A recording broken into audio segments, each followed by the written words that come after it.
Something is quietly changing in the Las Vegas housing market.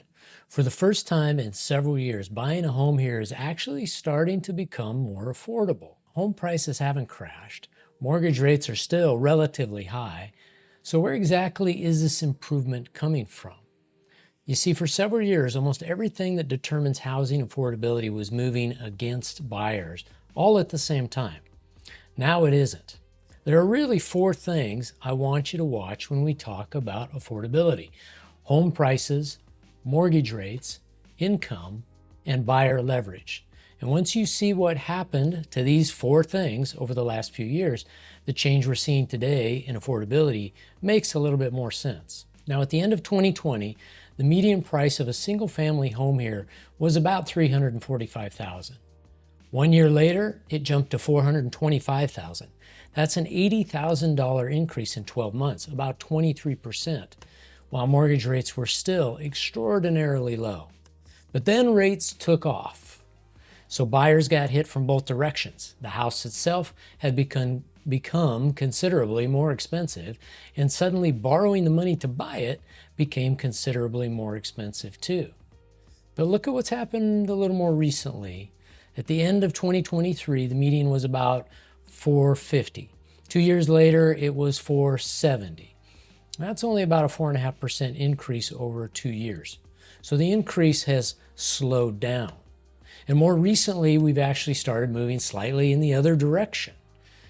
In July, the median price of a single-family home fell 2% from June to $480,000 and was down about 1% from a year earlier. And right now, early indications in August suggest that we could see some additional softening. Based on the closings reported so far, the median price for single-family homes in the MLS is tracking to around $470,000. So that's about another $10,000 decrease in the median price. And closed sales are also running well below July's pace at this point in the month of August. Now, I wouldn't read too much into a month or two of declining prices. Las Vegas home prices generally soften as we move through the latter part of the year. So this isn't necessarily evidence that we're suddenly at the beginning of some major price decline. But the second half of this year is likely to present somewhat lower pricing for buyers and definitely some better opportunities for negotiation. So that's the first thing that's changed in the affordability equation. It's pretty simple. Home prices have stopped running away from buyers. Now, the bigger change, though, may be what's happening to the inventory or the available homes. At the end of 2023, there were about 3,800 single-family homes available without offers in the Las Vegas market. By the end of 2025, that number had grown to almost 6,400. Now, that's about a 70% increase in 2 years. And that trend has continued. In July, we had more than 7,400 single-family homes available without offers. And this matters to affordability in a way that doesn't necessarily show up like it did in the median sales price. A few years ago, buyers were competing against each other. But now, sellers are increasingly competing against other sellers. And that means a buyer can negotiate more. They can walk away from an overpriced house because they've got other choices. They can ask for repairs. They can get closing costs. They can ask for a rate buy down with those closing costs. So there's different things that can make that negotiation position of the buyer more opportunistic for them and make the house, therefore, more affordable. Now, not every seller is going to agree to those things, obviously, but buyers definitely have considerably more leverage to ask these days. And this is where the change becomes much easier to see because it's showing up in the actual transactions that are taking place in our local MLS. Just take Summerlin as an example. In July, about 61% of the homes that sold in Summerlin had reduced their asking price before they went under contract. And 42% of those transactions included some form of seller contribution or concession. Now, that's not a market where buyers have no negotiating power. Sellers are increasingly having to compete for the buyers who are actually in the market right now. And we're seeing it in market time as well. In July, only about 57% of single-family homes that sold went under contract within 30 days. So buyers aren't just getting more homes to choose from, they're getting more time and more negotiating power.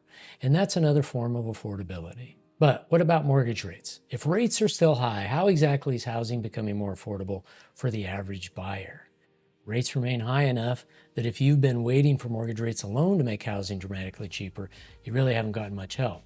And I'm afraid to say that for the rest of this year, you probably won't. But there are a couple of things worth watching. Treasury is increasing its long-term bond buybacks beginning in September, which could put some downward pressure on long-term yields and potentially mortgage rates as well.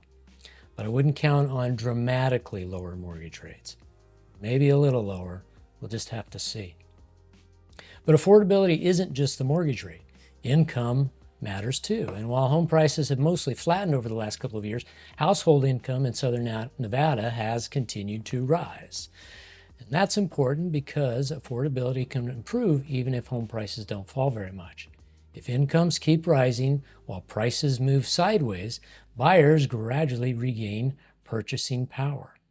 And it's not dramatic. Nobody wakes up one morning and suddenly housing is cheap again. But over time, that gap starts to narrow. And this isn't just happening in Las Vegas. Nationally, the latest data from the National Association of Realtors shows family incomes have been rising faster than home prices.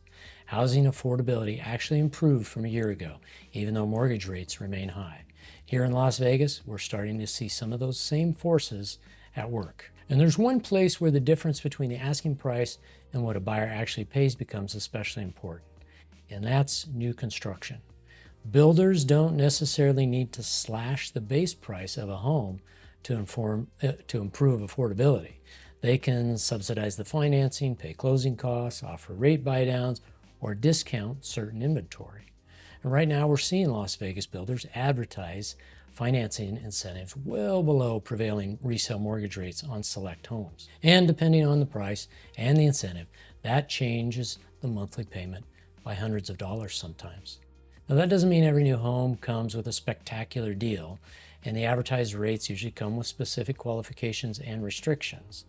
But it does mean that buyers should be comparing the total cost of the transaction, not just the sticker price.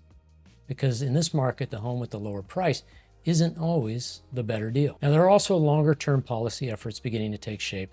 New federal housing legislation is aimed at reducing barriers to construction and limiting additional single-family purchases by large institutional investors. None of that changes affordability overnight, but it's another piece that's worth watching. And when you put all of this together, I think the picture looks quite a bit different than the affordability conversation we've been having for the last few years. Housing in Las Vegas is still expensive. I'm not going to pretend otherwise.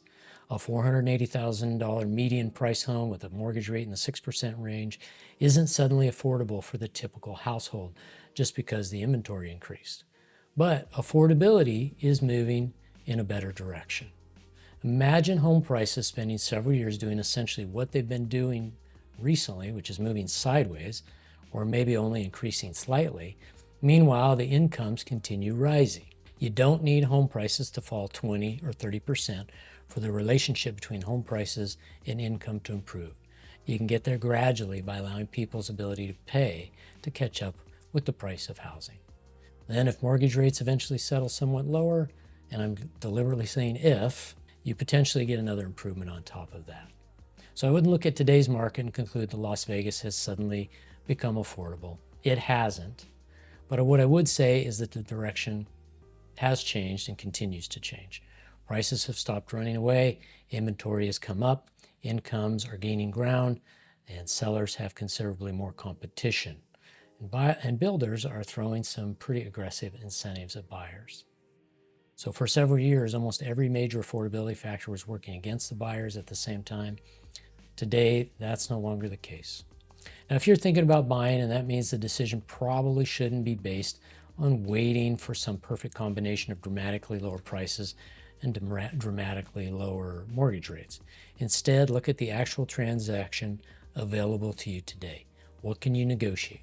Is the seller willing to contribute to your costs? Is a builder offering financing that materially changes your payment? And does the home actually fit comfortably within your budget? Because the Las Vegas housing market doesn't need prices to crash for affordability to improve. Housing costs simply need to stop outrunning people's ability to pay for them. And for the first time in several years, we're starting to see some evidence that that's happening.